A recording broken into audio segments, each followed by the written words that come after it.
I always wanted a little sister. I would beg my parents, please, please, and they'd roll their eyes and tell me it wasn't as simple as I thought. But that didn't stop me from talking about it every chance I got though. When they brought Sarah home, it was the happiest day of my life. She was so cute. I couldn't wait to share my toys with her. I started going through them, deciding which ones were hers and which ones were mine. I borrowed my daddy's label maker and started putting our names on each thing so we wouldn't get them confused. She cried a lot at first. I'd asked my parents why she cried so much, and they told me it was natural. They said that when she got used to us in our house, she would calm down and not cry all the time. Sometimes though, she cried so loud that Daddy would have to take her to the basement, where it was soundproof so the neighbors wouldn't complain. She slept in Mommy and Daddy's bed for the first month. Sometimes I tried to join them, but they always locked their door. Mommy said their bed wasn't big enough for all of us to sleep in. I was patient. I knew the new bed with the bars that they'd said in my room would eventually be hers. When they felt it was safe to let her sleep on her own, they started putting her in it. She wasn't crying so much anymore by then, and I would lie in my bed and watch her sleeping across the room. They'd take her into their bedroom first and lay with her until she fell asleep, and move her to our room. Some nights after she was moved, I'd see her lying there with her eyes open, just staring at the ceiling. So I'd go over and give her toys to the bars.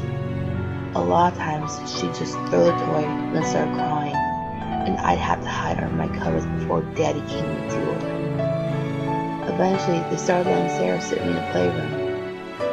I was told I wasn't allowed to give anything too small or sharp she could hurt herself with.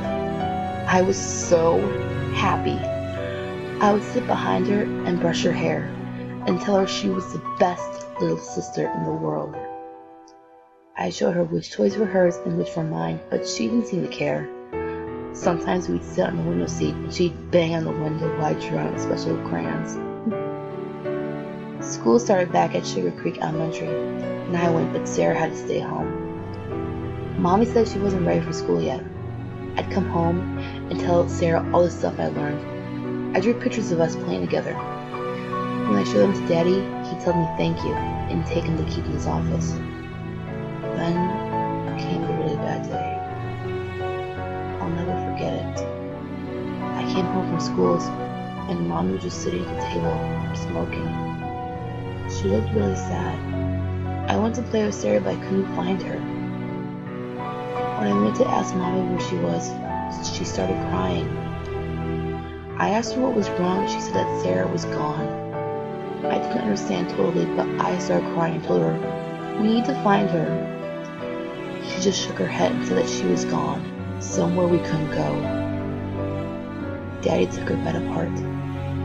He threw away all my drawings with her in them. He took my name tags off of all the toys. Sometimes I'd find the ones he missed and it made me cry. I started collecting them and hiding them, but he found where I hid them one day by accident and got really mad. We weren't allowed to talk about her. It was like she never existed.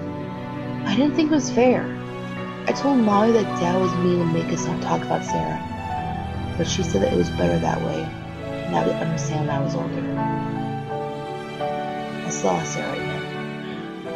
It was just one time, but I'll never forget it. I was with Mommy doing some errands. We went grocery shopping, then we went to a fabric store in Town, so Mommy could look at material and make some new curtains out of it. She remembered that she had letters to mail, so we stopped at the post office to buy some stamps. I was humming to myself and reading posters while Mommy talked to the lady behind the counter, and that's when I saw Sarah. She was as cute as I remembered. I walked over and looked at the poster of the picture, but they got her name wrong. Somebody had written her name down as Shannon. I rushed over to Mommy and tugged on her sleeve and told her that Sarah was up on the wall with the other pictures of children, but she got all flustered and apologized to the lady before dragging me out of the post office. I had a shout because they kept trying to talk over me instead of listening. I saw Sarah. They got her picture on the wall in there. Finally, Mommy slapped me and told me that it wasn't Sarah, and that I may have looked like Sarah, but I was mistaken. and if I didn't stop, I'd get in real trouble with Daddy when he got home. I cried and promised to be good, but even after I promised, I wasn't allowed to have dinner and had to sit in my room that night. I heard Mommy and Daddy talking in the kitchen, and they got kind of loud.